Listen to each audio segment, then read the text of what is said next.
Un saludo fraternal a todo el movimiento sindical de República Dominicana y nuestras felicitaciones por encarar conjuntamente con otros sectores este tema de la libertad sindical, que es un verdadero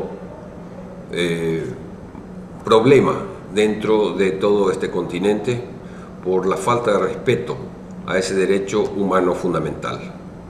Y decimos que es un derecho humano fundamental porque está contemplado dentro de los documentos de las Naciones Unidas, los documentos de la OEA, el propio convenio 87 de la OIT.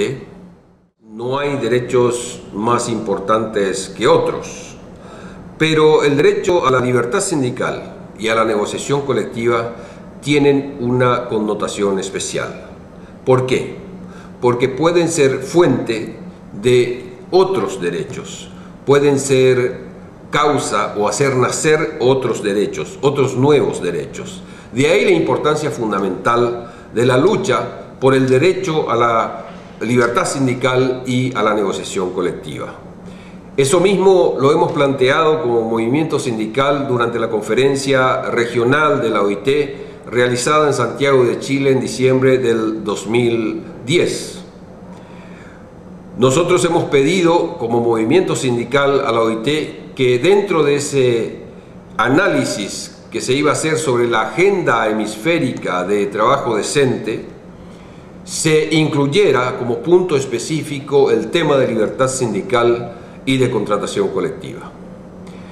No pudieron, los personeros de la oficina de la OIT no pudieron incluir dentro de la agenda, probablemente porque no haya habido acuerdo de otros sectores y específicamente tal vez del sector patronal.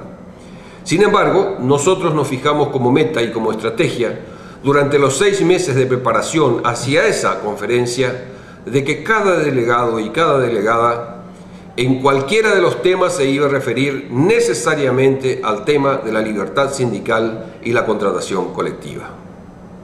La libertad sindical tiene un serio déficit en nuestro continente.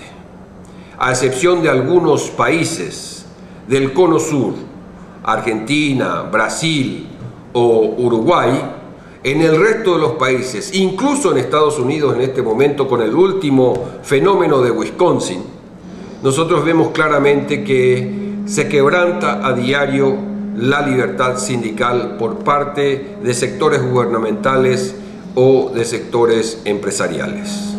No obstante, reivindicamos con toda fuerza ese derecho. Y eso también hace que en algunos puntos de América Latina, en los países, el sector mayoritario que está sindicalizado es el sector público y el sector privado tiene menor libertad sindical, por eso se organiza menos. Sin embargo, nuestra política está dirigida a hacer respetar las disposiciones de libertad sindical y hacer respetar los convenios 87 y 98, el 98 de contratación colectiva, precisamente en todos los países, con una lucha que debe ser acompañada por la Confederación Sindical de las Américas y la Confederación Sindical Internacional, que debe ser acompañada también por la propia OIT. Países como Colombia, Honduras, Guatemala, están a la cabeza de los que menos respetan la libertad sindical. Pero los que menos respetan la libertad sindical en el sentido de que se liquidan físicamente a los dirigentes. Pero estamos seguros que en países como República Dominicana, Paraguay y otros, no se está matando gente, pero se está matando masivamente a las organizaciones sindicales. Por eso este es un tema fundamental para el movimiento sindical, hacer respetar la libertad sindical y el derecho a la contratación colectiva. Pero aquí también entra una tarea que es de nuestra responsabilidad, que es que miremos nosotros qué tipo de organización nos conviene más como trabajadores y trabajadoras, qué tipo de organización va a tener mayor fuerza. Nosotros vemos que en la mayoría de nuestros países nos están exigiendo un mínimo de trabajadores y trabajadoras para formar letra del convenio 87. En algunos países se exige 20, en otros países se exige 30, en otros 35, etc. Pero la gran pregunta es, ¿cuántos trabajadores y trabajadoras laboran en empresas que son o que tienen menos de 20 trabajadores? Y la respuesta es la mayoría.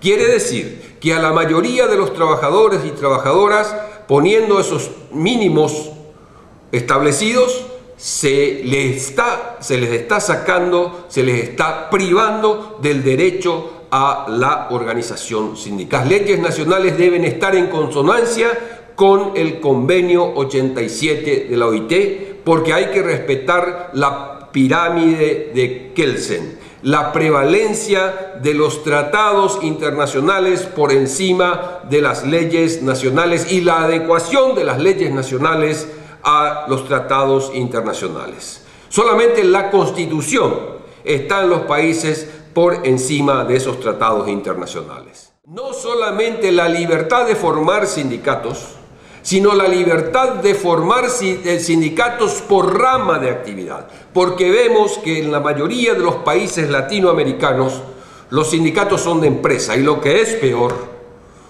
varios sindicatos existen en una misma empresa y se pelean entre sí, discuten entre sí, mientras tanto el empresario desde sus oficinas se está riendo de las peleas internas de los sindicatos. Superemos esas divisiones y apuntemos hacia un sindicato de rama de actividad. Un sindicato que, en vez de organizar solamente a los trabajadores en una empresa, organice a los trabajadores y trabajadoras de las empresas del mismo ramo. Un ejemplo, de trabajadores y trabajadoras de tal tienda comercial, se hable de un sindicato y se forme un sindicato de trabajadores del comercio y afines, que incluya a más gente, hombres y mujeres que trabajan en la actividad comercial. Ese es nada más que un ejemplo. De esa forma, teniendo la libertad de formar nosotros sindicatos por rama de actividad y no sindicatos por empresa, también vamos a tener el derecho a hacer contratos colectivos por rama. De esa forma también nuestros compañeros y compañeras van a ser protegidos, más compañeros y compañeras van a ser protegidos por el sindicato por rama y por el contrato colectivo por rama de actividad. En vez de tener en 100 sindicatos que tengan 100 contratos colectivos en un mismo sector comercial o un sector de actividad, nosotros podemos tener un contrato o dos contratos colectivos por rama que abarquen a miles y miles de trabajadores y trabajadoras. Por eso es que debemos hacer caso y apuntar hacia una autorreforma sindical. Por supuesto, la autorreforma sindical de pasar de sindicatos por empresa a sindicatos por rama de actividad no va a ser fácil. Pero en primer lugar debemos hacer discusiones internas entre nosotros, pero también debemos cambiar las leyes. Leyes que favorezcan un sindicato por rama para que este sindicato sea más potente, tenga más afiliados y los trabajadores y trabajadoras puedan ser protegidos por un contrato colectivo por rama. Más trabajadores y trabajadoras. El sindicato por rama también nos va a permitir a nosotros ser más incluyentes, darle derecho a organización a aquellos trabajadores que trabajan en empresas pequeñas, pero con el sindicato por rama pueden ser parte de nuestro sindicato, pueden estar cubiertos por el sindicato, pueden estar cubiertos por un contrato colectivo.